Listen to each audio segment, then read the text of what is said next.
By popular demand, people wanted me to have a look at Empire, so that is the direction we're going down. I think Empire is a big benefactor of the changes to 1.5 in general. I don't think it necessarily makes them out and out significantly stronger, but I think it means that you can put an army on the table that is more like what people envision Empire to be. And yes, I do mean potentially some infantry in there, which is really fun. So let's have a look at the overall changes and move through. Let's have a look at the specific changes for Empire in the FAQ. So first of all, the General of the Empire and the Captain of the Empire both gain a pip of leadership. So they go up to 10 for the General, 9 for the Captain. What does this mean? Well, leadership 10 is really nice for Empire. They have pretty mediocre leadership across the board, and having a big bubble of leadership 10 is really nice. You might be running lots of smaller units that you don't want to risk panicking when things near them get destroyed, or other reasons, things fleeing through them. You might have a lot of war machines, for example, and just having a bubble of leadership 10 is really nice. What's the best way to use this? Well, potentially if you're taking a general, you might want to take it on the battle chicken, the big griffin, the Imperial Griffin that gives you, it's large target, so it gives you that 18-inch range command range, which means that you've got a really good bubble of leadership 10, a good way to blanket your army if you're not playing too aggressively. You want to sort of bunker up, maybe you've got war machines or infantry that want to stay in something of a, what's the word I'm looking for? You're standing where you're starting off. The Captain of the Empire, Leadership 9, that is a buff and a nerf depending on how you play. Leadership 9 is very nice. You can have a very cheap Leadership 9 general, so that's good. 45 points just to slip in a Captain there. On the flip side, because it's Leadership 9 and the changes to Battle Standard Bearers, you can't have a Battle Standard Bearer with a higher leadership than your general. You now can't take this if you were going down the sort of traditional route of engineers and wizard lords who have both got leadership 8 or lower. You don't really want to be spending a lot on taking multiple characters with a leadership 9, so it becomes more expensive to fit a BSB in, so you might lose some reliability there. But I would say across the board, getting better leadership is generally going to be better for you, and maybe it just changes how you write your lists ever so slightly in terms of characters. Next up, we've got the State Troops and Veteran State Troops. They both gain Horde to a list of their special rules, which means that they get a third rank's worth of leadership, third rank's worth of combat resolution, which is really nice, especially if you combine it with the Griffin banner, which has also been clarified to work in the way that you'd expect it to. So you can get a unit that just has +6 combat res from ranks by the time you combine it with the banner. Really strong there. Great Swords, they go up to strength 4. This sounds like it should be exciting, and I want to be excited by this, but if I'm taking infantry, I want it to be scoring, and you just can't take great swords as core. I'm not super jazzed about this. I think if I'm looking at taking bricks of infantry, which I probably am with Empire now, I think that's quite an interesting way to go down. Unfortunately, it's not going to be great swords.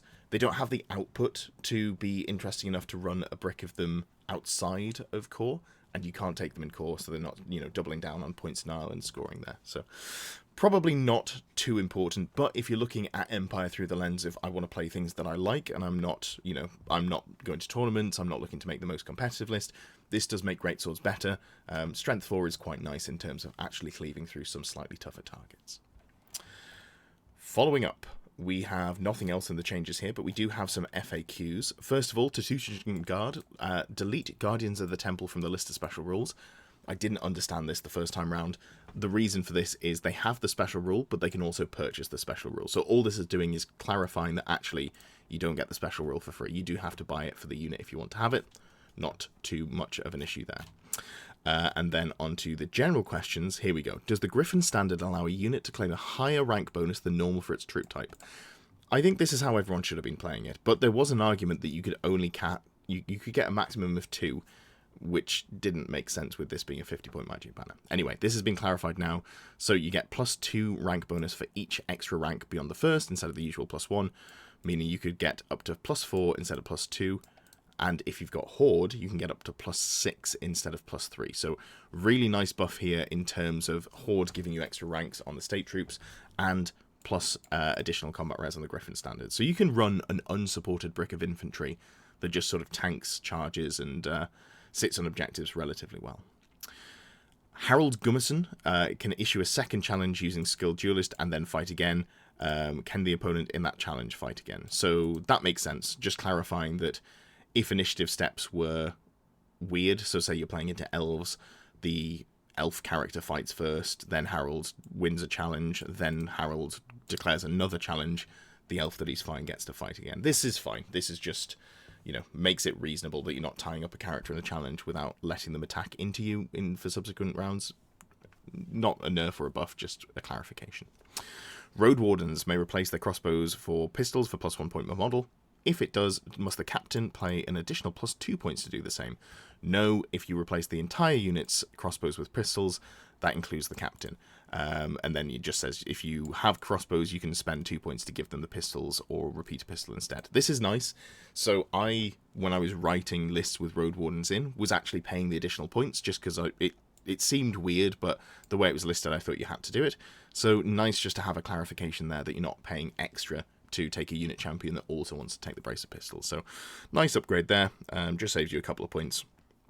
Road Wardens look very good. I really, really like Road Wardens, so not upset to see a slight points buff to them there. And I think that's it in terms of specific changes. Yeah. So outside of those, what are the changes that affect Empire across the changes for the entire game? Let's start out with the casting changes. Now, first of all, miscast on an 8 to 9. When you roll a miscast on the miscast table, previously this stopped your entire army from casting. Now it just stops that specific wizard from casting. I didn't mention it for the past two armies, but Empire is an army that can have lots of cheap wizards, so I think it's more worthwhile thinking about this. So if you're rolling a miscast, you've got much less chance of stopping yourself from casting more spells with the rest of your army, which is just a nice change to have. Again, there is a big nerf to the evasive casting style, where you go battle magic. You were previously going Ruby Ring of Ruin, Pillar of Fire, Fireball, Arcane Urgency, sitting on a Pegasus, flying around and doing damage. I think Empire is one of the armies that can still do this to reasonably good effect, depending on how you build the rest of your army, but it is worse. Pillar of Fire is worse, Ruby Ring is worse, so bit of a nerf to evasive casting. Fortunately, Empire Wizards have lots of choices to go down, and I think this pushes them maybe more into a buffing style, but there's lots to think about. Wizard Familiar, +1 to Dispel. Not a change, but the fact that now a level 2 wizard is only getting +2 to cast and dispel, getting the +1 to dispel there for relatively, it's very easy to fit into a list. I think it's 35 points. Really strong. Doesn't give you additional range as well, but just a nice buff to have. Means that you only have to match the dice when you're rolling against your opponent, or if you've got any other bonuses or your opponent is only a level 1 wizard, you're getting much more chance to dispel. So really nice to see items that give you plus efficiency now that dice rolls mean more than the actual static modifiers. There's 3 in-book sources of +1 to cast. That is huge. There's the Book of Assure, which is 85 points, and this just gives you a flat, I think, if I remember correctly, +3 range to dispel, +1 to cast and dispel. But if you roll a double, it doesn't give you the bonus, but there's no real penalty or something like that. At 85 points, it's probably still too expensive for me. But, there is a bonus there if you want to just dry roll into some spells and get some efficiency. Then there is and I have forgotten the names of these off the top of my head. There's the magic item, 35 points, that gives you +1 spell known, but also gives you +1 to cast for Necromancy, Dark, and Demonology. Now, this item has gone up massively in my estimation. It was already good. I was potentially taking it just for the +1 spell known and paying through the nose for it. Now I'm looking at that and going, actually, I really like those 3 laws. I'm going to think about going into that law more, potentially comboing it with a second caster with Lore Familiar. I think it's really solid. And just getting +1 to cast, again, that's way more valuable than it was previously. It's gone from a 25% improvement over your wizard level to now being a 50% improvement over your wizard level. So really nice. Empire Wizards, despite Magic getting a little bit nerfed, Empire looking like some of the best casters in terms of their access to reliability and how cheap they are. Great laws. They have some of the best laws. They don't have high magic. They don't have war magic, obviously. They don't also have... There's another one in there as well, but not one that I'm super bothered about losing. In fact, I think they might actually have 6 of the 8 laws. No signature spells. That is a real shame. But Empire not having signature spells is less of an issue because you're more likely to take Lore Familiar now. Lore Familiar stops you from taking the signature spell from your book. You can still obviously take the signature spell from the lore that you're in. So if you go for the default build of Lore Familiar and 2 Power Scrolls, I think you're much less bothered than you would have been previously about losing something potentially. Magic Resist on Wizards. Magic Resist 1 on an Empire Wizard, just built in for free, is great. They're so cheap. You can take a very cheap wizard and get Magic Resist 1. Empire obviously have a great item that gives you Magic Resist as well, but just having it on a character and not having to pay additional points or find a place to put that, whether or not you wanted to put something else onto the unit champions, yada yada. I think this is really nice. It's worth mentioning. Magic Resist 1 is now better than it was previously, obviously, because there's less bonuses to cast. And if you're comboing it with something like a Wizard Familiar, when someone's casting at the unit that you're inside, they're potentially only casting with a net total of +1 to cast, whereas you're dispelling with a net total of +3. So you've got a really good chance of stopping things, and that's just for the free, magic resist that you've got baked into the character there. Leadership buffing. Buffing/nerfing is way more important in my opinion, and that leans into the casting, so I probably should have put it under the casting changes. But I think if we're talking about the sort of push-pull of infantry blocks, if you can reduce their leadership, and I don't mean reduce the roll in terms of the break tests, stack more modifiers, if you can reduce their flat leadership value, make it so they can't use the general's leadership, all of these things, you might find that if you're bringing a flat 10, 11... combat res brick, you don't have to kill things. You're going to win into a lot of stuff on 3 or 4 points of combat res, which is really nice, but then you've debuffed their leadership by 3, so suddenly on everything from like a 5 onwards, they're actually breaking and fleeing. So really strong stuff if you're looking at the push-pull of infantry, and as well if you've got fast units that you can get into the side. So I really like the concept of big bricks of infantry backed up by some faster units like the core cavalry, which is really solid cavalry, gives you access to first charge, and also gives you swift stride to make it easier to chase down enemy units. Greatsword strength 4. Mentioned this already. I don't think this is a meaningful change if you're playing competitively, but again, if you just want to put greatswords on the table, you're a lot less sad to do it, and I think that's great, just nice to have. Now, this is one that's worth mentioning, and this is a change coming from the match playbook, not from the FAQ. 0 to 3 per 1,000. The way that the restrictions are mentioned in the match playbook is that you can have 3 characters, 3 of the same character, 4 of the same unit in core, 3 of the same special, 2 of the same rare. But then it has a little addendum that says, if there is a restriction in the book already, this is, that restriction supersedes what we're telling you. So instead of having 0 to 3 cannons per, army at 2,000 points, you can have 0 to 3 cannons per 1,000. So you can theoretically run 6 cannons. I don't think this is intended. Now, this is not someone who likes dragons and fast mobile stuff being salty. I understand that Empire players have had to deal with playing against stuff that's really good against them and quite unfun for them to play into. So this is not just sort of the shoe on the other foot and me going, oh, but now it's my turn, I don't have to deal with it. The reason I don't think that it's intended is that the main thing that supersede the restrictions in the book are artillery pieces. Typically, artillery pieces are pretty unfun to play against when spammed, and that's, I'm not sure how you'd overcome that.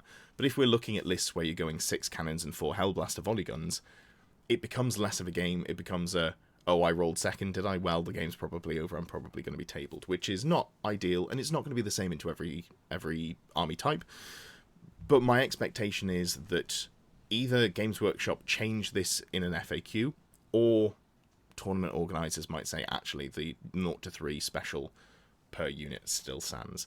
Maybe it's less of an issue than I think it's going to be, but from experience playing against gunlines and having played gunlines, it's a very uninteractive gameplay, and it comes down to that first turn roll-off a lot more than you want to. You don't want to get stuck into a 3-hour game where, because you went second, that you've lost the game, or you've got a very poor chance of winning. That aside, it is a change, and if I'm incorrect, and if it doesn't get fixed, or tournament organisers don't roll it back, this is a big buff to Empire, because they could take a lot more artillery. We'll see how it shakes out in the wash. Finally, dragons have been nerfed to some degree. Now, I'm not going to do a full section on dragons, because obviously Empire can't take them, but the way that challenges work, where you now don't get to make all your attacks if you kill the enemy that you're in combat with, Empire can very easily just have denial bricks that stand in front of dragons and stop them from winning combat. With the unit, the big unit with 10 or 11 combat res with the Griffin banner and the BSB in it, even if your opponent flies 2 dragons into you, you've got a pretty decent chance of just winning that combat, even though you can only soak 1 of the dragons in a challenge. So Empire, one of the best armies at dealing with dragons in terms of if they just run at you into your face. So there's some potential play there. I think that's really nice in terms of you can take the infantry, you don't have to avoid the dragons as much. You've just got to make sure that you play correctly, get your facings right, don't get flank charged or multi-charged. All of these good things. But there's lots of stuff that we can do to stop that. Artillery's really good at dealing with the knights that want to support the dragon. Illusion, really nice again at stopping one of the dragons from getting in if there's 2 dragons. Lots of play there. Also, dragons are a little bit squishier now. I don't think they're meaningfully squishier, but Dark Elves and High Elves no longer have 2-up saves against shooting, or just in general, on their dragons, so those cannons do chunk through a little bit faster. The Hellblaster volley guns do a little bit more as well, because you're going from a 3-up save to a 4-up, instead of a, 2-up save to a 3-up. So, a little bit of a change there, makes it a little bit easier for dragons to fall over, but again, not a huge deal, I think, in terms of the game there for Empire. As mentioned, I think that infantry are a lot better in general. I think the reason for this is, if you haven't looked at the match play guide in any detail, 4 out of the 6 missions have compulsory scoring, where they say you will be scoring points at the end of not only your turn, but the end of both turns. So if you have an objective, say strategic locations, you've got some infantry on there that is able to score, you'll get 30 points at the end of your turn, and then it'll tick over to your opponent's turn, you'll get 30 points at the end of your opponent's turn. That means that theoretically, if you stand on an objective for the entire game, you end up with, 6 times 12, no, 30 times 12, that's 360 points just for standing on an objective. Does that mean that infantry are suddenly the be-all and end-all? I don't think so. But I think they have a place as part of a balance list. And I think Empire want to lean slightly more towards a balance list, which I think is good. Obviously, as a tournament gamer, I'm going to lean towards whatever is the strongest thing. But I think when I'm looking at writing Empire lists, what I like doing is having a mix of unit types, which is just more thematic, more similar to the fantasy that I remember, and definitely the direction that I'm happy to see the game go into. So let's have a quick whiz through the infantry changes. You may be sick of me talking about them now, but it's really important for Empire, so we will go through them. Infantry changes. Horde on state troops. Get that 3rd rank of combat resolution. Really nice stuff. Just good to have. Combos super well with the Griffin standard. Press of battle. This means that you've got 2 ranks of attacks. If you are, as long as you don't charge, and you count as charging if you not follow up, if you pursue. So if your opponent falls back in good order and then you pursue them, or if they flee, and I guess it wouldn't matter if they flee, but if you pursue them after they fall back in good order, you count as having charge, so you still only have 1 rank of attacks. Otherwise, you get a 2nd rank of attacks, which is really nice in terms of if you're charged by a load of knights, for example, you'll probably lose the entirety of your front rank, but because they charged you and because you're infantry, you get a 2nd fighting rank. You get 2 ranks worth of attack. So nice stuff there. Really happy to get a little bit more efficiency back into enemy units. Massed infantry. If you outnumber your opponent and you are in an infantry unit, you get an additional +1 combat res. Again, this is just something that helps you against knights. It helps you against dragons. Anything that can be challenged out is almost certain to lose combat. I've been losing combat when I've been testing, small characters, stuff on Pegasus, like Royal Pegasus or Griffins. That loses into 4x4 ranked up infantry, where you're getting a point for combat res. Once the unit champion's dead, you've got a standard, you've got massed out number, massed infantry plus combat resolution. It's really difficult for solo models to now beat infantry, which is as it should be. So, massed infantry, +1 combat res, really nice. Make sure you're remembering that one in terms of how you're scoring. Parry. This is really nice because it gives you +1 to your armor save to a maximum of 3 up if you're an infantry, regular or heavy infantry model. So, monstrous infantry don't get it if you're looking at allying in some Imperial Ogres or whatever.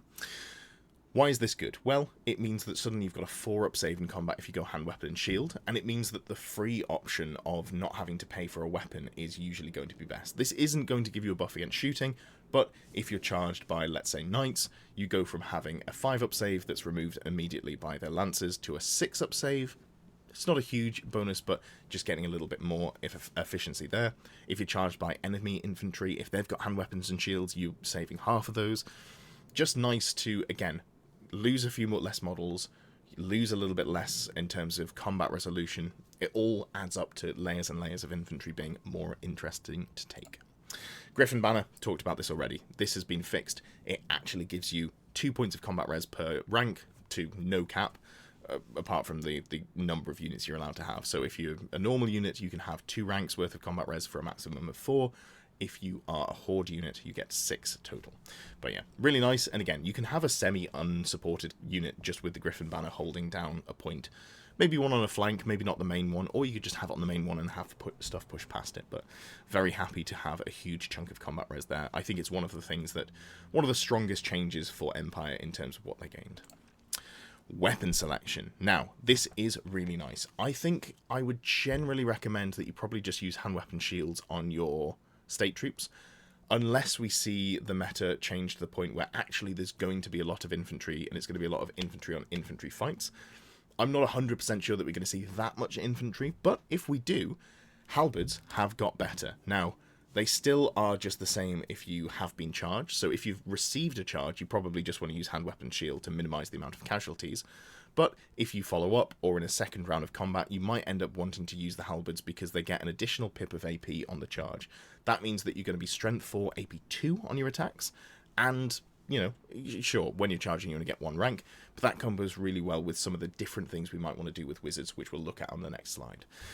Halberds and lances as well, and obviously lances aren't specifically for infantry, but it's worth talking about them here. You only get the additional strength and AP that it says that you get on the charge. You only get that on the units that you charge against. So if I've got a unit of knights that wins combat, overruns into a different unit, I then get flank charged, I can't use my lance sideways, basically. This is fine. This just makes thematic sense. It was a little bit of a weird loophole previously where you could have impact hits going into a unit that, wasn't charged by the chariot, and maybe they fixed that one earlier. But anyway, it just sort of standardizes and fixes a bit of a weird situation. How does that interact? Well, also you get to choose which weapons you use at the start of every combat instead of the start of the combat, and then you're locked in. So you can receive a charge with hand weapon shield, win it on combat res, swap to halberds, then you actually get to punch back a little bit. This is a really nice change. Even if you're only getting a strength 4 AP 1, if you've got a lot of attacks and your opponent you've blunted the charge of a unit of cavalry, something like that, really nice just to get some strength 4 AP 1 attacks into like a T3 3-up armor save unit of cavalry. That's giving you +1 to your wound roll, -1 to their armor save. You're much more likely to start cleaving through models as opposed to just hitting them ineffectually with strength 3 hand weapons. So again, really nice change for infantry. Glad to see that. And yeah, potentially worth paying for halberds. Probably not spears. I'm not a big fan of spears on a human body, but halberds look pretty interesting. Okay, as mentioned, magic has changed for Empire. What did we do previously? We mostly did battle magic, which was an evasive damage dealer, and now it's less of that. You can still do it, and maybe if you're going full gun line, that's what you want. You want something to pick off the skirmishes that are going to try and get into your war machines. Maybe you want like a Ruby Ring, a Ruin, and a Fireball to stop that eagle that's going to try and charge and kill 3 cannons over the course of the game. It still has a place, it still picks up skirmishes, it's still pretty decent, but it's less good than it was previously. It's also pretty good on a combat resolution Death Star. So I'm talking about you're taking a unit like the Griffin Standard, and you just want to give them a reliable ward save, you want to move them up the board to where they need to be, and then you kind of just forget about it. Maybe you use Curse of Cowardly Flight to try and force an enemy unit that's holding an objective off their objective, so that you can stand on the middle instead of them.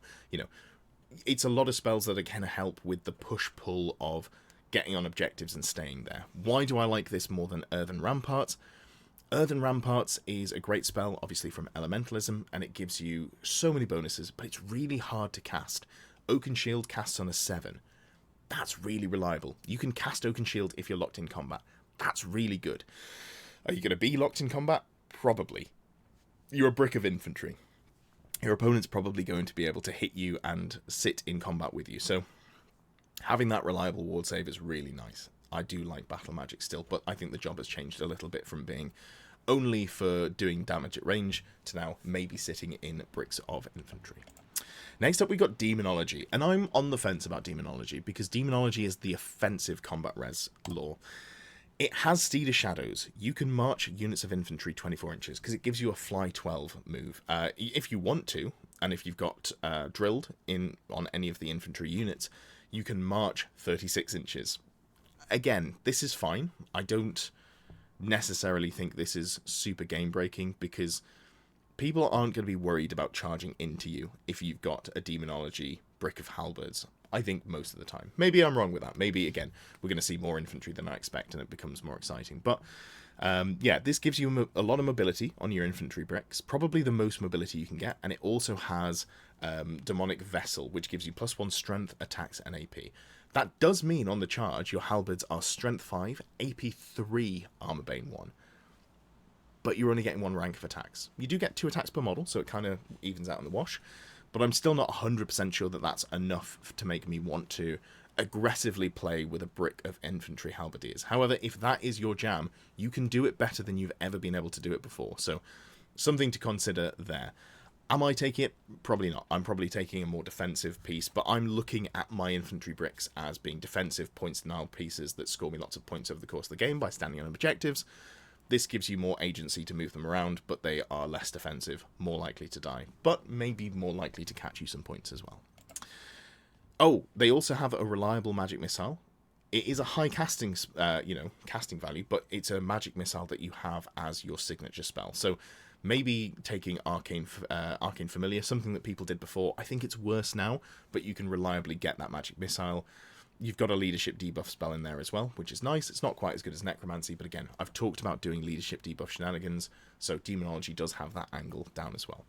If you're taking Demonology, I think you're taking it as one of 2 wizards. I don't think you're taking it as a solo wizard, but it's definitely something you can play around with. Dark Magic. Now, Dark Magic, these first 2 I've said, you probably want to play these with Infantry Death Stars. Dark Magic does not want to do that at all. In my opinion, Dark Magic is for cavalry. It gives you Battle Lust, and it gives you Word of Pain. Word of Pain debuffs your enemy, you making them -1 strength and toughness, really nice. Battle Lust gives you Frenzy and also Hatred. Frenzy's been nerfed, you only get the plus attack on the charge. That's super fine. I'm taking it on cavalry. I'm only casting the spell on the unit that wants to charge, so that's good stuff. Hatred, rerolling all attacks into the enemy unit, really nice as well. You can get something like a brick of Knights of the White Wolf at 3 attacks each, which is really solid. And again, you might be debuffing the toughness of the thing you're going into. If we're potentially seeing less dragons and, less toughness 6 monsters to have to deal with, which I'm not 100% sure that we will, but if that's the way that the game shakes out, cavalry, strength 5 cavalry with lots of attacks rerolling hits becomes a lot more exciting, and Empire cavalry's pretty decent. It's got first charge on there. You're able to put it into enemy bricks of infantry and go, actually, you lose a lot of your combat rares. I'm going to try and break you in one really solid push. So I do like that there for Dark Magic. Next up, we've got Elementalism, and this is probably my least favourite of all of the laws. And again, it's the one that people have been raving about. It is, again, it's really good for that sort of defensive combat resolution Death Star that you might want to bring. You're taking Griffin Standard, you've got flat 10 combat res, whatever you've gone for. It means that with the changes to Earthen Ramparts, Earthen Ramparts not only gives you a 5-up ward save, it means you're defended by a low linear obstacle when you're charged, so your opponent loses their stomps, lose their impact hits, they only make 1 attack per. It's a really defensive spell, so it's good in that respect. However, you can't cast it into combat, and it only goes off on a 9, I think it is. It's, yes, 9 for that, and TMP didn't go down. It's a very high casting value. I worry about taking Elementalism, because if your opponent is savvy, and they're playing into your brick, and they go, okay, there's no way I can win combat because you've got Earthen Ramparts up, they just position in a spot where over 2 or 3 turns they've got chance to charge into you, multi-charge into you, and, the turn that you fail to cast the spell is when they hit the go button. At that point, your entire Death Star falls apart very quickly, and I worry that against savvy opponents, as I say, they're just going to wait for their opportunity, and when you fail the spell, they're going to absolutely punch through you, which is not something you have to worry about anywhere near as much with something like Oaken Shield from Battle Magic. It is good if you want to take a brick of infantry and also mass shooting support, looking at you Hellblaster/Outrider spam lists. So Nuln, while you can't take a level 4 wizard, you can take a level 2 wizard with a single Lore Familiar and a single power scroll. That's fine. I think, again, it's pretty hard to do, but if you can get Plague of Rust off onto the thing that you're shooting, obviously really valuable there. You can do the same in Grand Army, although maybe you're not taking the Outriders, maybe you're just leaning more on the Hellblasters, or maybe even looking at missile troops in terms of core, but I'm not sold on them. But yes, so elementalism is nice if you're also going into the mass shooting style of list where you go, I just want to hit them with a lot of AP1 shots, so let's make it AP3 with Plague of Rust. Illusion. This was one of my favourite casters. I think I like it more than Elementalism, but I don't like it that much more than Elementalism. What does it bring? Well, it brings a control playstyle. If you're worried, again, about seeing dragons, this is nice to have because you can Mass Bit Mirage them, you can Column Crystal them. Column Crystal is a little bit easier to dispel in terms of you only have to be in range of the Vortex to be able to use the, use an actual Wizardly Dispel instead of a Fated Dispel.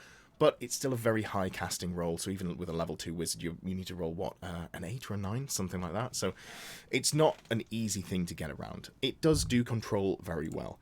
It supports gun lines well. If you don't necessarily want to lean too heavily into stuff to protect your gun line, or if you're worried that you're taking a lot of infantry, your opponent's just going to fly past you, it supports that sort of gun line build pretty well. The defensive buff that it brings is fine. -1 to hit is pretty nice if you can layer it with other things. Empire don't layer minuses to hit very well. They don't have easy access to ward saves or regens. You have to take multiple casters. So, again, very much like the Demonology caster, this is a secondary caster in my eyes. I'd probably be taking a Battle Magic caster already and then Illusion caster, or a Necromancy and an Illusion caster. Probably want to combo those two pieces together where I can. Finally, we've got Necromancy, and I really like Necromancy, actually. This was not one that I thought I was going to like going in, but as I've looked at more how I want to build Empire, Necromancy has grown on me. I've already talked about why I like the reducing leadership if you're in those sorts of combat resolution struggles where you're bringing huge bricks of combat res, your opponent's bringing infantry or knights. Just being able to break them on much, lowering their leadership so that they actually run away much more consistently is really nice. And also if you're bringing lots of models to double outnumber as well, it's good in that style. But also, yeah, so it supports combat resolution, Death Star, sorry, I should say. Deathly Cabal is just a great spell. It gives you a 6-up ward save, I think just against non-magical attacks, but still, that's not bad. And it gives the entire unit fear, and it's one of those that can be cast into combat because it's ranged self. This is just a solid spell, in my opinion. Having fear on a big brick of infantry is nice because, again, comboing it with leadership debuffing, making it so your opponent has to take the leadership test because you've got 40 or 50 models in that squad, you outnumber, they then have to take the fear test in combat, or, a fear test to charge you as well. I think it's just really solid in terms of playing that more sort of control style where you are bringing combat res bricks, taking large units. So I like the Illusion Necromancy combo, I like the... what else would I go? Oh, these are on there on different screens. I think Battle Magic is sort of a shoe-in because if you're playing that sort of defensive style, even if it's a less good fireball than it was previously, a Battle Magic caster with a Ruby Ring and a fireball that's also there to give a ward save to a big combat res Death Star means that they don't just sit in objectives, they also do some range damage as well. You can sort of double down on having multiple jobs for the unit, and if they charge you, maybe you just don't have the wizard in the unit, or, you can play around with it there. So I think there's a lot of really interesting changes for Empire Magic, and I think I still probably want to be looking at 2 to 3 wizards, and if I'm taking 2 wizards, I really want to be looking at Dark, Necromancy, or Demonology, because there's an item that gives me +1 spell known and +1 to cast in that lore specifically. So that shapes the way that I'm looking to build my lists, and then maybe I change the units that I'm bringing to support those magic laws that I can access more easily. So how am I looking at building Empire lists? Well, I think the way to do this is probably just have a quick refresher on the specific things that you get from each Arcane Journal Army of Infamy, because they are a little bit different to maybe what some people are remembering. Maybe people weren't looking at the Armies of Infamy. So let's go through, have a look at that, build a list for Nuln, have a look at the Knightly Orders, build some lists for those, and then go on to the Grand Army. Starting off in the composition list, it's just the fairly standard General or Lector, 1 per 1,000 points, no wizards, no level 4 wizards, captains, level 2 wizards, Witch Hunters, Priests of Sigmar, Engineers are uncapped, and 0 to 1 War Altar of Sigmar. This is something that's more exciting because it gives you a bubble of, I think it's increasing spell level cast by 2, but we'll have a talk about that when we get to probably more Grand Army, I would say. I'm not sure that I necessarily want to take it in Nuln, but we'll see when we start filling things out. You have to take a unit of Nuln State Troop or Veteran State Troop, which is, you know, absolutely fine. A unit of Outriders per 1,000 points, free Company Militia and Empire Archers, and then we've got loads of stuff in here. I'm looking specifically at the War Machines, and the rare here as well, we've got the War Machines as well, or Steam Tanks. It depends which line you want to go down. So the most exciting things, Outriders that are core and thus score. Cavalry, you know, fast cavalry, skirmish cavalry, unit strength 2 per model, being able to sit on objectives, move around fairly unhindered. I really value that. The bricks of infantry are just nice to have as well. All good stuff there. These 2 units are fine. Maybe we look at archers, but I think that's less of a thing for Nuln and more of a thing for some of the other armies. We're looking here at the War Machines. We're looking here at the War Machines. We're looking here at the Steam Tank. We're looking here at the Road Wardens. Loads of really good stuff in there. Do I think Nuln want Empire Knights? Once they're out of core, I'm a lot less excited about them, so maybe, maybe not. In terms of mercenaries, Doomseekers are something that I think might be worth looking at, because there is obviously General Hans von Lohenmack, whatever his name is, who gives you the ability to use mercenaries without them risking, you know, risking misbehaving, but also he gives a flat +1 to go first. This is going to be a gunline army. Gunlines really like going first, so that's potentially an angle to go for if we've got some points. Doomseekers to really lean into the points denial build could be interesting.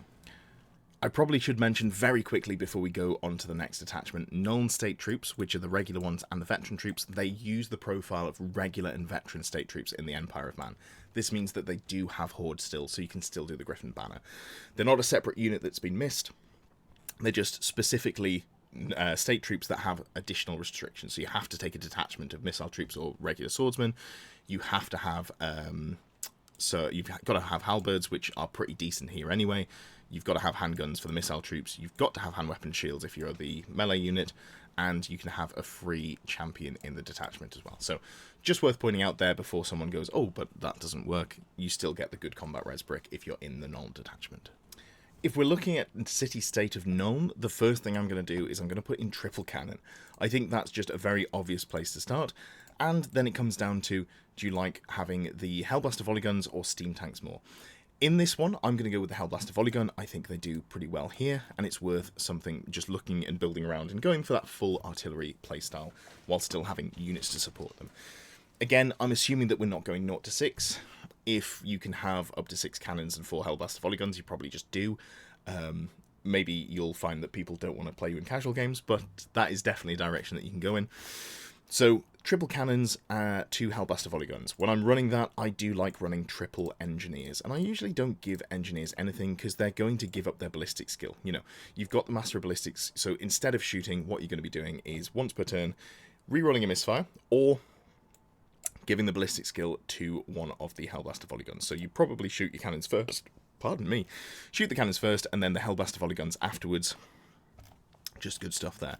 Just to talk about roughly, if we did go 6 cannons and 4 Hellblaster volley guns, I think you might struggle because you're capped at 3 engineers. So you might find that you haven't got enough engineers to get the reliability out of the additional things. So maybe you just go 6 cannons and 2 Hellblaster volley guns. Anyway, by the by. So, what else are we looking at here? Well, we're going to have to take a unit of troops. And are we going to go for the Veteran State Troops or the regular State Troops? I think we go Veteran State Troops. And the sort of number that I've been looking at previously is 40. Giving them the Griffin standard. They come with halberds already, giving them shields. I can take or leave drilled. I'm going to leave drilled off for now, but you can definitely take it. It is valuable, but it depends how you want to support them as well, I think.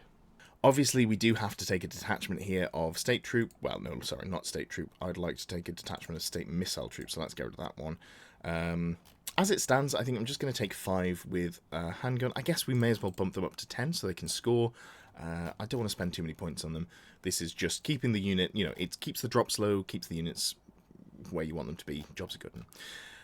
We also have Outriders, and I really like Outriders. I think they're a solid unit. They come with the repeater handguns, which, before I understand how Old World worked, I looked at and thought, this is nuts. Strength 4, AP 1, Armor Bane 1, multiple shots 3, and then I realised how stacking modifiers is really, really problematic in terms of doing damage. However, In Nuln, you can you lose the ponderous special rule, so you still have the multiple shot minus to hit, and you've got a move and shoot minus to hit, but you don't have to move.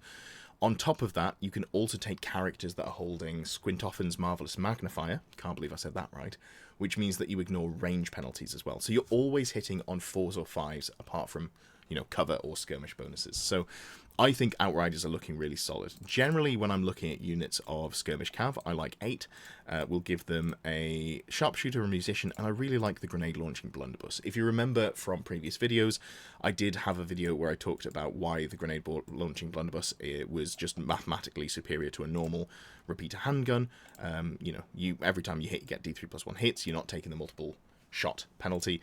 It is a little bit all or nothing, but I still think it's worth going for. So 2 units of these, because you can take 2 in core, and you'll find that that does put us pretty heavily over in core, and I'm fine with that. I'm absolutely fine with that.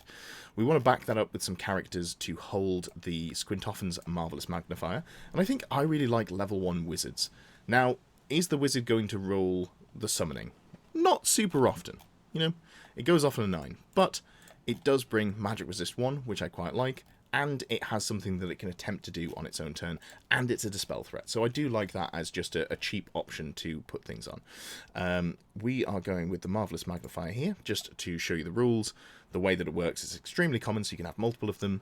You can only take it in Nuln, and the bearer and the unit they join do not have the usual -1 to hit when shooting at long range. So just a great little upgrade to have there, and we're going to take 2 of them. So that puts us at almost 1,800 points. Okay, great. We need something to take... what do we want to back this up with? I think I would be very happy having a Battle Standard Bearer in with that unit. So let's go War Banner, Battle Standard Bearer, who's going to join the Veteran State Troops. We can give this character full plate. We'll give them a Charmed Shield because it's 5 points to give you a once per game ward save. And what else do we want to take? Well, this unit may as well take on the unit champion, the Witch Hunter's Ward. This gives you Magic Resist 2, really strong. It also gives you a single reroll armor save, which is fine. And I don't think this character needs anything else. We're probably not expecting them to do much damage, so we just want them to stay alive with full plate and a shield. And yeah, I think I'm happy with that for the BSB, and that leaves us 80 points, and we do need something that's going to be able to stand and... Okay, so we could go shave some points and go for a General of the Empire. I think we'll go Captain of the Empire. And the reason for that is it gives us some points, and we can go for the Dragon Bow, which is basically a war machine. It's a bow, strength 6, AP -2, multiple wounds 2 shot there, and you do come with ballistic skill 5 for Captains of the Empire, which is really nice. So you're hitting on 2s before any modifiers in terms of that, and it just gives you a leadership 9 general that can stand either near an infantry unit or with maybe in the detachment. Plenty of stuff that you can do with that. So we'll make this one the General, put the General up at the top of the list for ease of use. We've got the BSB there as well, and that leaves us with 10 points. How would we equip them for the last 10 points? Oh, we haven't given them any defenses, so let's go full plate shield, and then we've got 3 points left. We can give them a halberd as well. Perfect. There's a fairly standard, I think, in terms of the direction that Nuln are going to take for their lists. We've got a captain that's got the Dragon Bow, super cheap, giving us a leadership 9 bubble. We've got a BSB to put more combat res and defense into the city state troops. Remember that you've got a couple of great rules on the captain. Hold the line is nice in that you just automatically pass all of your panic tests, just great to have, even though they have got veteran. And Rallying Cry, just giving you the ability to rally a unit in command range. Outriders, they do like running away. They've got Fire and Flee, or just generally wanting to flee after, from a charge, want to get out of range of things that are going to mulch them, the advantages of being fast cavalry with skirmish shooting. So, yeah, I like that. Some engineers to buff up our cannons and Hellblaster volley guns, and there's a good amount of scoring here and a good amount of shooting. So I think this is the sort of list that will play quite well into the meta, and it's probably, in my opinion, the strongest way of playing Empire I can see in the current game. And remember that you can, of course, swap these two over for a steam tank. I would have loved to fit some Road Wardens in, but I'd rather have Outriders and Core. I'd rather have a big brick of combat res. I'd rather have the artillery. I'm not really sure what I'd cut to fit the road wardens in, but if you can do, they are very good. Knightly orders. This is an interesting one because it is effectively 5 armies in one. And also remember, you can take one of the knightly order characters and units and put them into your grand army list as well. So a lot of flexibility there in terms of how the knightly order play. But what about if we're looking at the detachment as a whole? Well, character-wise, you can't take level 4 wizards. Again, there are ways around that we'll get to. You also can't take artillery. There are ways around that. We'll get to it later on down the line. But we're looking at specifically if you want to play a full send list that's going to try and break your opponents. As a general thought process, when I've been thinking about how the game is going to be played on the missions and how the armies are looking to shape up, you're going to have evasion shooting lists, whether that's something like Wood Elves, where you can go lots of shooting that's quite fast, something like that. You've also got big bricks of infantry that want to stand on objectives and hold points, and you've got units that want to kill the infantry. Theoretically, you can juice up this list enough that it wins into those sorts of bricks. Whether or not that actually, gets past the point where the resilience bricks of Tomb Kings and Vampire Counts, you can bring enough damage to actually overwhelm them and break those units. We'll see, but that is the sort of thought process for when you're writing a knightly order list, in my opinion. That's the goal of the list. Everything you're doing is trying to hit your opponent really hard, get them off the objectives, get to the point for, breaking their units. And you're not super worried about scoring points on objectives yourself, but any that you do pick up will be nice. So, what do we got? Like I say, no wizards. You've got to take at least one Grandmaster. Sorry, you've got to take at least one Chapter Master that can be a BSB. You've got to take, you can take 0 to 1 Chapter Master, 0 to 1 Lector, or High Priest of Ulrich. But these are restricted in basically all of the good knightly orders, in my opinion. Witch Hunters, Priests of Sigmar and Ulrich, and then the War Altar of Sigmar. Again, this is going to be restricted because you're probably not going to be taking a Lector of Sigmar, just because you can't a lot of the time. Core, you can take 0 to 1 unit of Inner Circle Knights. These are really nice. So Inner Circle Knights get a couple of bonuses stat-wise over there, the regular Empire Knights, which are nice to have. But more importantly, in terms of Knightly Order, you get the upgraded buff. And we'll have a look at what the Knightly Orders bring.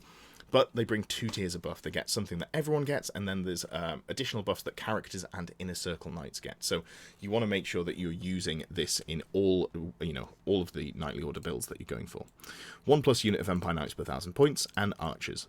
Archers are solid. You might take a unit of 14 of them, sit in a backfield objective, just have them there in skirmish scoring, kind of resistant to ballistic skill shooting at long range, -1 to hit for skirmish. Yeah, this is all pretty good stuff. I'm pretty happy with that. Special, Inner Circle Knights and Demigryph, that's fine. And then you can take infantry bricks. This is where I definitely wouldn't be taking infantry, because you can't score with them. If it's not core, it's not scoring.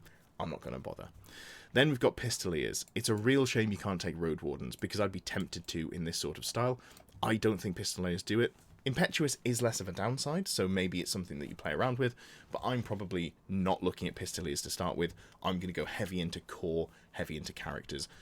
Again, I said I'm not super worried about standing on objectives, but if you can get onto objectives to deny your opponent's points and maybe also score some points over the course of the game, you're really happy about that as well. Knightly Order rules, as a reminder, if you pick a Knightly Order, which you have to do, you have to have all of them within the same Knightly Order, with the exception of Knights Panther, who can have 1 unit of White Wolf as a mercenary choice, which doesn't have the misbehaving mercenary rule. They wouldn't count as a core unit, so they wouldn't be scoring, but it is a nice way to add some punch into Knights Panther, which kind of lack punch there, so something you can do. How do the rules work? If I just scroll back up, sorry, it should say... Ah, yes, no, it's built in. So, there are 5. I'm only going to look at 3. The first one I'm going to look at, Knights of the White Wolf. You can change your unit composition. You can have Tutorial Guard as special. I'm not really bothered about doing that. You can have Free Company Militia as core. That's not bad, but I'm probably not going for it. You can't take Lectors of Sigmar, Priests of Sigmar, or Witch Hunters. So, Knights of the White Wolf have some restrictions there. Some bonuses, but not, this is one of the ones that you're potentially looking at more for the rules. Additionally, Knights of Morr. You can take Wizard Lords and Master Mages as character choices. You can have level 4 wizards. That's really strong. This is something that I think makes Knights of Morr really appealing, and we'll see the special rules that they get as well. Doubling down on that, something that makes them one of the better lists in terms of trying to break enemy infantry, in my opinion. They also can't take Lectors or Priests of Sigmar, High Priest of Ulrich, or Priests of Ulrich. So none of the religious nuts, but they can all take the wizards. Finally, you've got Knights of the Blazing Sun, and these can have level 2 wizards, which is fine. I'm not upset at taking level 2 wizards. And you can take 0 to 1 Great Cannon or Mortar as a special choice per 1,000 points. And again, you can't have Lectors or High Priest of Sigmar, High Priest of Ulrich. I think this is really good. The two that leap out the most, sorry, we'll get to the rules. The Knights of the White Wolf have the best rules, but in terms of the unit composition, if we're looking at those, Morr and Blazing Sun are way more appealing than any of the other ones. I don't think Night Panther or Fiery Heart really give you much bonus that I care about, so we can skip over those and go straight to the special rules. So, as mentioned, you have to, you have to go for specifically one of the orders. If you're Grand Army, you can go 0 to 1 character and unit that you can upgrade. But if we're looking specifically at the Knightly Order detachment, all of your units have to be upgraded in the same way. So you are going White Wolf for 15 points per on characters or 3 points per model, and the same for the Knights of Morr, 15 and 3 here. Or you've got Blazing Sun, which is really solid. I do like it, and it's also a lot cheaper. It's only 2 points per model or 10 points per. So Blazing Sun, one of the more appealing ones so far, and then let's have a look at the rules that you get. And let's start off with Blazing Sun, because it's one that has been less talked about. But as the game has sort of progressed, I've talked to more people who have pointed out some nice stuff that you can do with it. You gain evasive and flaming attacks for becoming Blazing Sun. So rules that are fine, but not super exciting. Evasive is nice if you get targeted with shooting that you need to try and outrange, or put them at lower, put them to long range instead of short range, yada yada. Flaming attacks, not usually a benefit, but if you're playing against undead, it can be a benefit, depending on what flavour of undead you're playing against. Or if you're playing against Troll Horde, which again doesn't come up all that much, but in the times that you've got it, it's going to be great. And the armies that have resistance against flaming attacks, I think you're going to see less of. So less of a downside than it was on the flaming attacks there. In addition, specifically, Grandmaster, Chapter Master, or Inner Circle Knights gain +1 combat res when calculating its combat resolution when it charged, but it doesn't stack. So you can only have one. If you have multiple characters, or if you have a character in Inner Circle Knights, you still only get +1 combat res. This is really nice. Infantry now are going to outnumber you. They're going to have more combat res. They're going to have a lot of ranks. They're going to have standards and banners. You really have to bring a lot of combat res in terms of just damage. So Blazing Sun evens the scales a little bit there. I do like that. What do we got as well? White Wolf. This is your full smash version, I would say. You have to pay to have great weapons or halberds, which you then replace with wolf hammers for free. If we just have a quick look at what the wolf hammer is, it is strength +1, AP -2, requires 2 hands, so you lose the shield bonus, but if you charged at least 3 inches, you get +2 to your strength characteristic, rather than the usual one. That's really nice there, because it's giving you a weapon that actually does damage over multiple turns. It's basically a slightly worse lance on the turn that you charge, but for subsequent turns you can grind through your opponent quite nicely. And it does come with some other upgrades as well. If we go back to what you get here, they also gain Furious Charge. So again, you want to be charging over 3 inches, because then you're getting a second attack to go with your weapon that is going to be doing more. In addition, the units, Grandmaster, Chapter Master, or Inner Circle Knights have a 5-up ward against flaming attacks. Don't really care about that. If it comes up, great. Inner Circle Knights having a little bit of protection against fireballs, not upset about that because they are T3. But yeah, again, not something that we're super worried about. Finally, we've got the Order of the Knights of Morr. They gain Undead, Hatred Undead. This is great because Resilience list, a lot of the Resilience lists you're going to face against are going to be bricks of skeletons, bricks of Tomb Guard, bricks of sorry, not Tomb Guard, Grave Guard, bricks of zombies, that sort of stuff. It's going to be a lot of undead in the meta, especially given the changes for the scoring. You also get a 6 award against non-magical enemy attacks. Magic missiles have got a little bit worse. There's not that many magical attacks floating around outside of Warriors of Chaos, but potentially if they're charging you, they're going to be using lances, or you're going to be charging them, at which point you don't care about the fact that they've got magical attacks back at you, because you're going to hopefully kill enough that it doesn't matter. So just a nice little resilience boost here, and hatred into one of the better factions in the game, or 2 of the better factions. In addition, your characters in this Inner Circle Knight gain fear and magical attacks. Again, this is doubling down at being really good about dealing with undead. Undead like bringing ethereal. This just gives you the ability to actually hit and wound them, which is really nice. And gaining fear, that means that you're immune to terror. You can charge into terror causes. You do not fear fear causes. On a, if you roll poorly, you're not going to go, oh, suddenly I'm hitting your zombies on 4s instead of 3s, that sort of thing. So just nice to have a little bit of protection in there, and doubling down on the fact that you can take wizards as well. So really happy to have that in terms of what the Knights of Morr can bring. And I would say Maybe these are my favourite. It's going to be a meta read. If you're expecting to play against Undead, this might become my favourite. Otherwise, I really like both of these other two. White Wolf is just some very obvious plain damage, and Blazing Sun allows you to bring cannons, which is really strong in the way that Bretonnian Exiles are strong, because you've got a couple of cannons making the opponent come towards you because you've got some ranged threat there. Probably going to speed through these a little bit more because there's 3 of them, but if you're looking at Knights of the Blazing Sun, first place we're going to go a pair of great cannons. Why? Because cannons are great. We don't have the engineers to put with them, which is a little bit of a shame, but we've only got 2, so the risk of misfiring isn't too high. Then we're going to go a couple of units of Knights of the Blazing Sun.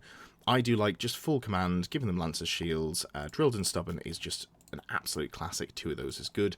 And then we're probably going to go something like a unit of 8 of these here with the Inner Circle Knights. This unit, I really like the Tapestry of Sigmar's Triumph on your best melee unit because it gives you rerolls of 1 in the first round of combat. You're going to be charging, so you're going to be in the first round of combat quite often, and that does give you the ability to just, get in, do more damage. Potentially with your strength 4 on the Inner Circle Knights, because they've got a higher base strength here, you're going to be hitting on, 3s or 4s, but we're going to look at ways around that as well. You're going to be, you've got 1 attack, but you're going to be wounding on 2s, rerolling 1s, all great stuff. And then, of course, you do come with full plate shield barding, so you've got 2 up armor save, which makes the Inner Circle Knights really solid. Oh, yes, of course. Because we're not leaning on wizards, we really do want to make sure that we've got Witch Hunter wards on all of our unit champions. So we're going to do that here. The fact that Magic Resist 2 costs 20 points and can be put on multiple units is frankly disgusting in a good way for Empire. And I don't think Empire are a problem faction, so I'm not complaining about it. It's a compliment when I say it's disgusting. Then we've got our cannons here already. Is there anything we want to put in rare? Probably not. Is there anything else we want to put in special? Maybe Demogryph Knights, but honestly, I'm almost more tempted just to go for more scoring units. I feel like, the stuff that you get in core point for point is not much worse than the Demogryphs, but we can come back and have a look at them potentially as an option. Character-wise, I probably still would be taking a Master Mage, and I'm taking a level 2 Dark Magic Caster, and I'm going to give them a Power Scroll and Lore Familiar. Why am I doing this? Well, I really want these units to have Battle Lust so that when they're getting the charge off, they're actually crunching things. That's really valuable. Do I want to do that a second time? It's difficult. The Tome of Midnight. Oh, I think I said it was 35 points earlier. It's only 30 points. This is really good with Demonology Dark Magic. It gives you a +1 spell known, and it gives you +1 to cast. But you just don't have the consistency of knowing enough spells to get Battle Lust, and that's really the only thing I'm super bothered about taking. So maybe not. Let's put it on a Pegasus. You're not joining it into the units of Knights because they'd lose countercharge. The Empire Warhorse that goes on doesn't have that rule, unfortunately, so you do have to keep it out of the unit. And, you're not super worried if it dies because it's quite cheap. It's not doing a huge amount. Then we're going to have a look at some additional layered buffs that we can put in. So we can go... Witch Hunters can't join units because they've got the wrong horses.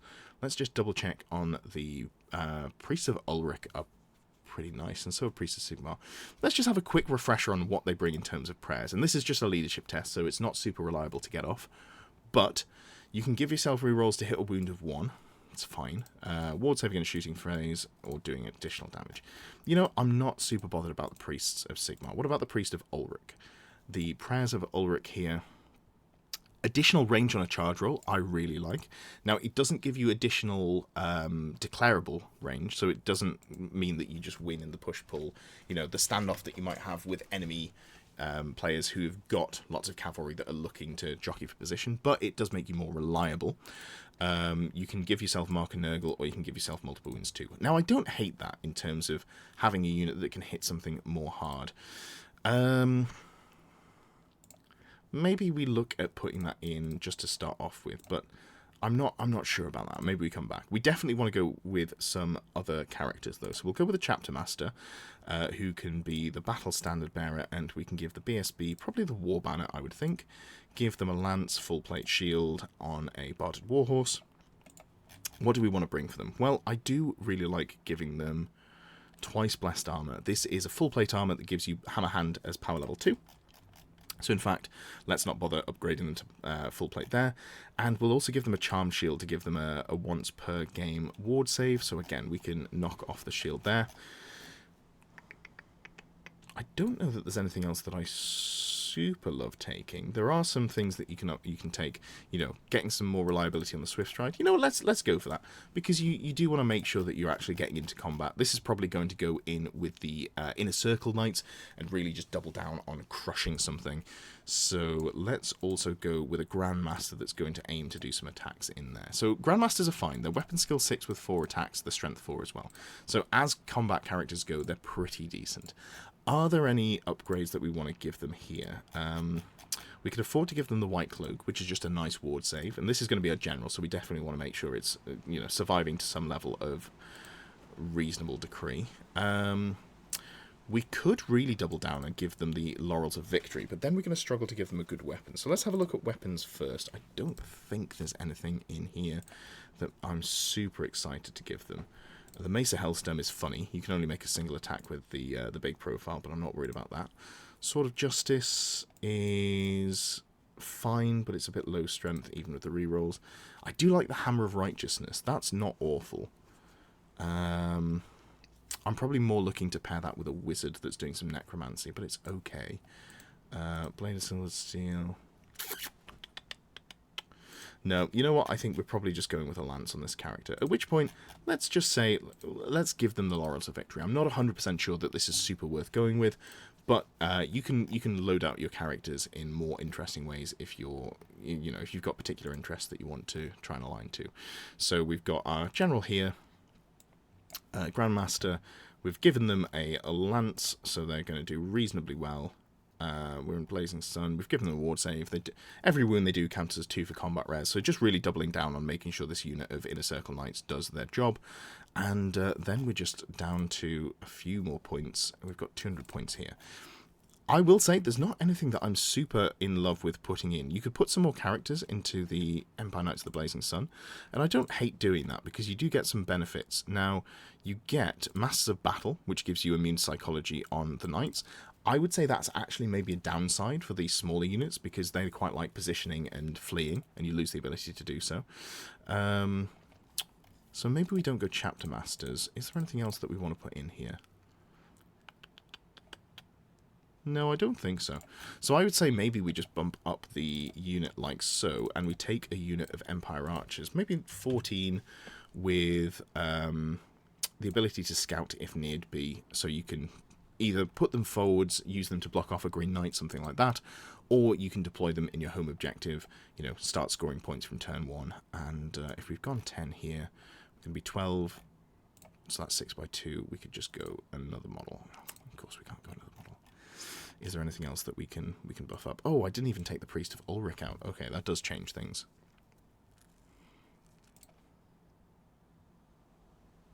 I guess maybe just go for another unit of Knights of the Blazing Sun, because you can just go 3 of these. And that just works out reasonably nicely. Can't go Drilled and Stubborn, so you've got one that's worse than the others. But we could just take off the Drilled Stubborn there, drop this down to 9, drop this to 8, and then how many archers can we get? Can we get 10 in? 15 points over. This is the difficulty with trying to drill down those last few levels. We'll downgrade this from a Pegasus to a Warhorse, and that leaves us with a legal list. So yeah, so we've got a Grandmaster, Chapter Master, BSB. Both of these are going to go in the Inner Circle Knights. The Mage is there to cast Battle Lust at least once, but really get the value out of it. Inner Circle Knights, normal Knights, 2 of them stubborn and drilled, 1 that's not. 10 archers just to stand on an objective, and a couple of cannons. And I think this is a fairly strong... This is like a cheap man's imitation of Exiles, Bretonnia Exiles. It's not as good because you haven't got Pegasus Knights, but all of this stuff has the potential to score / deny your opponent's scoring, and it all hits reasonably hard. So that's probably the direction that I'd go for in terms of Blazing Sun. Moving on to the second, we've got the Knights of more interesting than the rest of them, in that you can take Wizards here, and you've got that sort of ward save built in. You potentially cause fear, gives you a lot of play into Undead. So, looking at core, just going with the fairly standard, we've got a unit of Inner Circle Knights, just upgraded as you'd expect. Tapestry of Sigma's Triumph, just really nice. Getting those rerolls of 1s to wound is very consistent. The 2 units of Knights of Morr, they've got Witch Hunter's Ward, same on the Inner Circle Knights as well, giving that magic resist. It's less important here, but I think it's still really nice. You don't want those small, expensive wounds to be picked away by magic missiles, and magic resist is really going to help you with that. Then, you know, potentially we've got a Grandmaster and a Chapter Master. Let's say we're going to go BSB War Banner. I think it's just a very solid, consistent buy. We can go Lance here, full plate. Very similar sort of build. I think, you know, there's a lot of things that you could do with your characters, but if I'm doing a sort of quick build here, I like the consistency of giving them more reliability on the Swift Stride there. I like giving him a Charmed Shield, keeping him relatively cheap. He brings +2 combat res, he brings some attacks. He's, you know, he's on a warhorse. He's just solid. I think that's how I describe him. He's aggressively solid, and I'm not upset to have him. Grandmaster, I think here we're probably just going to go something like Barded Warhorse. I guess we could go similar to the previous build, like Laurels of Victory, White Cloak, something like that.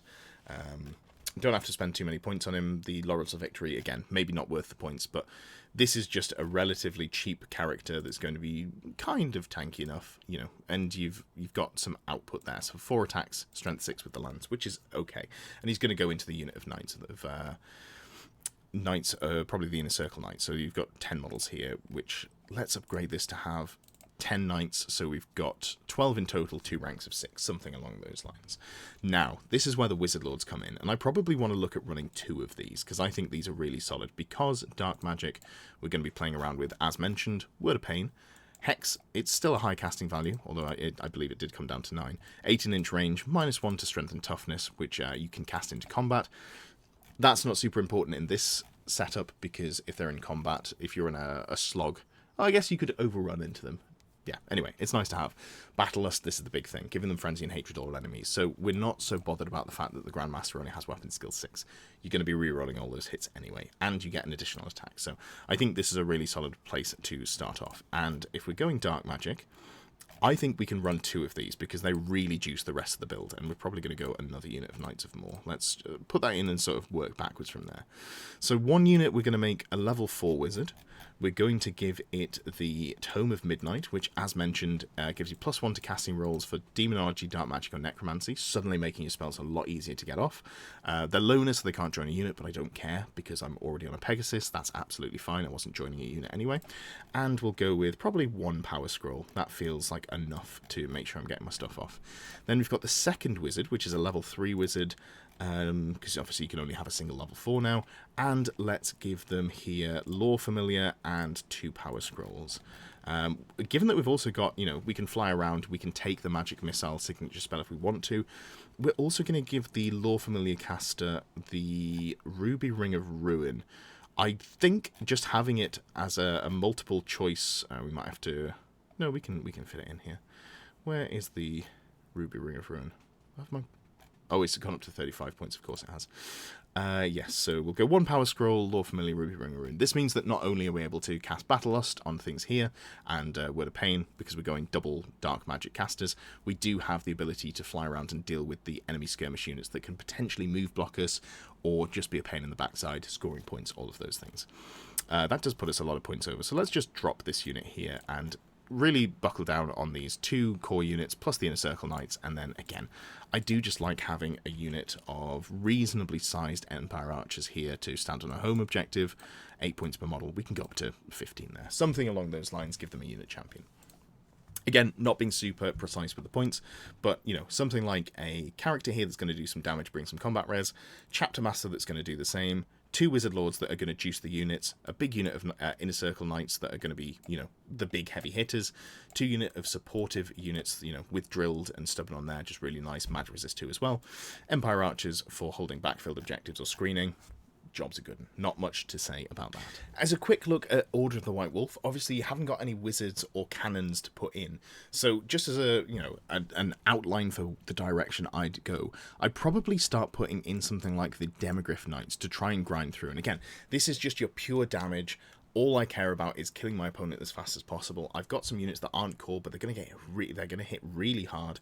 With the Wolf Hammers, you know, you're able to sit in combats and grind through a lot better because you're going to have you know, turn 1, you're going to have 5 attacks at strength 5 AP2. Turn 2, you'll have 3 attacks at strength 5 AP2 and 1 attack at strength 4 AP2.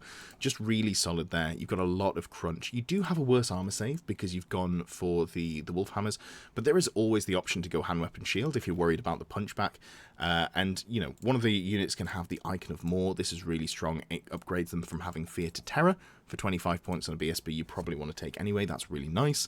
And then you just look at what you want to put in terms of the points in here. So maybe you just go something like a unit of 14 with scouts, and I don't hate putting a champion on there, or maybe just fire and flee, something like this. And again, the exact points don't matter all that much. We're more looking at what you've got. And again, I like the unit of archers for a backfield holder or for screening out the Green Knight. So a couple of units of Demigryph Knights here, a couple of units of 3. 1 unit of Inner Circle Knights, the White Wolf. They're really nice because they're still having a 3-up save in combat. They've got just a lot of reliability, 2 attacks each at strength 6 on the charge because of their, you know, the higher base strength. 2 units of the Stubborn Drilled White Wolf regular Empire Knights there as well. And remember, you're definitely giving all of the unit champions the Witch Hunter's Ward, just meaning that you're going to be able to tank through Magic Resist 2 really nice. And then because the characters also get Furious Charge, you're able to tool them up a little bit more. And in this case, I've put them on Demigryphs. You can do this for any of the factions. Didn't do necessarily for the other 2, but is worth sort of thinking and playing around with. Demigryphs do give you +1 wound as a mount, which is nice, but also it gives you 3 attacks at strength 5 AP2, which is just decent, and it still has all the rules that you'd want in here. Counter charge, first charge, all of that good stuff. Swift stride as well. So we've got a BSB with Warbanner for some combat res. It could easily go with the Inner Circle Knights, or it could go with the Demigryphs. Charm Shield, Silverhorn to give it the rerolls, you know, just the same loadout as we were looking at previously. Grandmaster here, you do have to pay for a Wolf Hammer. Still got full plate, still got a shield there, Demigryph, and then we've gone pretty bold. Because you've got 5 attacks on the charge, Ogre Blade is pretty nice. It's, you know, 75 points now, so you can't combo it with a ward save. So let's just go full send, and we'll go Paymaster's Coin, so you're re-rolling all of your hits. Is this the most competitive build for the Grandmaster? Maybe not, but it is probably the best way to take a character that actually does damage in melee. It's not going to beat a dragon in a straight-up fight, but it can, you know, if you've got somehow dropped it in wounds. Forget about dragons. Other things. It's going to deal with enemy characters that aren't on-ridden monsters pretty well. So I do like this in terms of the amount of output. It is just a little bit squishy. It does only come with toughness 4, 4 wounds, and, you know, a 3-up armor save. Oh, I guess a 2-up armor save, I should say, because you've got the shield barding combination. So, yeah. That's how I go for White Wolf. Again, you can play around with the exact points in there, but I think White Wolf has, unfortunately, less options in terms of how you want to build it, because you haven't got wizards or artillery. You're more just down to, let's go for the core output, let's go for a couple of unit of Demigryphs, and I guess maybe Pistoliers, but I don't necessarily love that in terms of this style of build. Last, but certainly not least, what are we thinking in terms of the base Empire army? And you may be surprised to see, but we're going to start off with probably 3 cannons. Cannons are really good, and you can then go Hellblaster volley guns or steam tanks in terms of if you're wanting to make the most use out of your rare slot. Because we've already talked about Nuln with the Hellblaster volley guns, we're going to have a look at what the list looks like in terms of putting a steam tank in instead, but it's very sort of similar. Given that we've gotten a steam tank instead, we probably only need 1 or 2 engineers. I'm going to put 2 in, and then maybe we work backwards from there. Maybe we need to find some points elsewhere. We also want to fill up our core, and I do really like that brick of 40 veteran state troops with a Griffin standard, and I can't remember if I've been doing this previously. I hope I have. Giving them the Witch Hunter's Ward for the magic resist as well, and we definitely give them shields, and we can kind of take or leave the drilled. Drilled would be nice, but it's not the end of the world. We can also give them halberds, but again, that's 40 points. I could leave it potentially and just have them with the hand weapon shields, and their entire job is just to do combat res. We'll sort of see how the rest of the list shakes out. Other than that, I do like, as mentioned with the knightly order, let's just go, let's say 12 archers here with scouts. This gives us, again, something to block off objective, block off terrain, so the Green Knight can't come in / holding a home objective. The veteran state troops are then freed up to move a little bit more aggressively forwards into the ones that are more heavily contested. I wouldn't be upset to put a unit of 8 Knights of the White Wolf in as well. I think this sort of list really benefits from having something to mess with your opponent's heavy, scoring units. So having one Knights of the White Wolf brick here is really nice, and we definitely want to back that up with at least one wizard. The question becomes, what do we want our wizards to do? So, should we say that we're taking 2 wizards? We're probably taking 2 wizards. Let's start off with, if we're going for the sort of the brick that wants to move up a little bit more aggressively, I do really like Battle Magic. You can just sit in the unit with Battle Magic, give the unit the ward save, double move them with Arcane Urgency, potentially fire a fireball at stuff that's trying to avoid you. So we'll go Lore Familiar, double Power Scroll, like so. And I think, is there anything else that I'd like to have here? I wouldn't be upset to have, maybe we go 1 Power Scroll. The casting values are much lower in Battle Magic, so I'm pretty happy to go for a lower casting value, less Lore Familiars is what I'm trying to say. And then we combo it with a Wizard's Familiar. This gives you +1 to Dispel, so you're really doubling down on making sure your opponent's going to find it difficult to deal damage to you with spells, or to disrupt you with spells. We can also give the Knights of the White Wolf the Witch Hunter's Ward, and we probably give them, if we're giving them 1 banner for the Knights of the White Wolf, I think I like the Icon of Morr, because it means that you can comfortably charge into undead and you're not relying on having to pass the leadership test. And again, if we're talking about resilience bricks that you want to try and break with, for example, Knights of the White Wolf, it's going to be undead a lot of the time. So having that fear means that you're just more consistent in doing what you want to do. So we've got this one wizard here, the Battle Magic caster, that's going to sit on foot inside of the unit of state troops. We then also want to have a second wizard, and this is maybe where we start looking at demonology. Not demonology, dark magic. Do we want dark magic? The problem is, if we're taking the Tome of Midnight, which is very good because it gives us demonology, dark magic, and necromancy, and +1 to the casting, it does mean we're loner and we can't be bunkered inside of the unit. And in this matchup, that actually does kind of suck. That does kind of suck. So, what do we do with this second wizard? You know what? Let's take the second wizard out for now. We can come back to it if we've got points. We do need a general, and I think this is the sort of list that would benefit from having the battle chicken, as people do refer to it, the Imperial chicken here, and we give it a ward save, and White Cloak is a good ward save, and then we can give it the Dragon Bow as well, then give it a shield and a lance, and that puts us over points. Okay, so something like this is solid. I wouldn't mind having a battle standard bearer as well, so let's see how we fit that in. Battle Standard Bearer with the War Banner to go with the big unit of infantry. How do we have to shave points? Because we're 145 points over here. What could we theoretically cut? I want to keep this wizard. I like this wizard. I like the Imperial Griffin. It is like a counter-charge threat. It means that when you're bogged down with this unit here, you have something to potentially try and hit into the side as support, or it can go up with the Knights of the White Wolf, or it can just sit at the back and be an artillery piece, so I'd like to keep it. Let's drop 1 engineer. Having 2 would be nice, but it's a little bit... it's a luxury when you've only got 3 pieces of artillery, so we'll leave it for now. This captain would need full plate and a shield. We mostly just want it to stay alive, so let's go full plate and a charm shield. It's a very cheap upgrade to make sure that it doesn't just fall over immediately. And that gives him a 3-up armor save and a 5-up ward once per game. So we're still 111 points over. What would we need to cut here?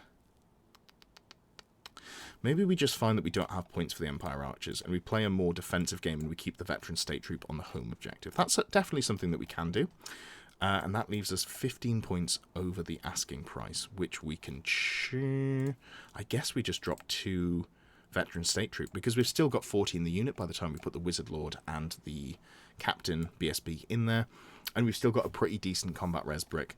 I would like to go bigger, but again, we're squeezed on points. We're trying to do a lot of things. We've got the very good Knights of the White Wolf unit. We've got the artillery. We've got the steam tank, which is not bad at dealing with enemy infantry. Obviously, you can't take your opponent off the objective. They're probably going to win every turn on combat res. But if you park yourself on the middle of the objective, you can deny them from getting onto it a little bit. Slash, you can just sort of grind through the unit slowly without being at risk. So this is something that can hold up a unit, and then you can hammer in with the Knights of the White Wolf or the General of the Empire to try and make sure that you win. So this would be the sort of direction that I'd be going with Empire, but I would probably drop the steam tank, go 2 Hellblaster volley guns, find another engineer or 2, and make some sacrifices elsewhere. But like I've mentioned, I really do like this static combat res brick, and I do like having some sort of counterpunch. So you've got the best of both worlds. You've got some resilience to a reasonable degree, and then you've also got some get your opponent off the scoring as well. Thank you for watching. Thank you for getting to the end of the video. If you've reached this point and you haven't already, I would really appreciate a like, a comment, a subscription if you haven't done those things. It just helps me get seen by more people, boost me up in the algorithm, all of the stuff that the YouTubers do like to say. If you would like to support me in my goal to become a full-time YouTuber, I would absolutely appreciate that. You can become a member below.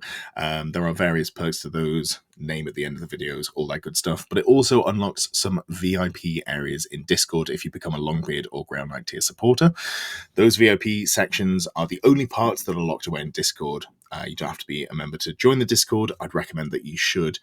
We've got about 450, 500 people on there. It's a great place for discussion, a lot of fun. I do try and chime in as much as possible. And it's also where the Fix My List show lists are put, and also if you are one of the Grail Knight or Longbeard tier supporters, where you participate in choosing which list I play in the monthly Pick My List series.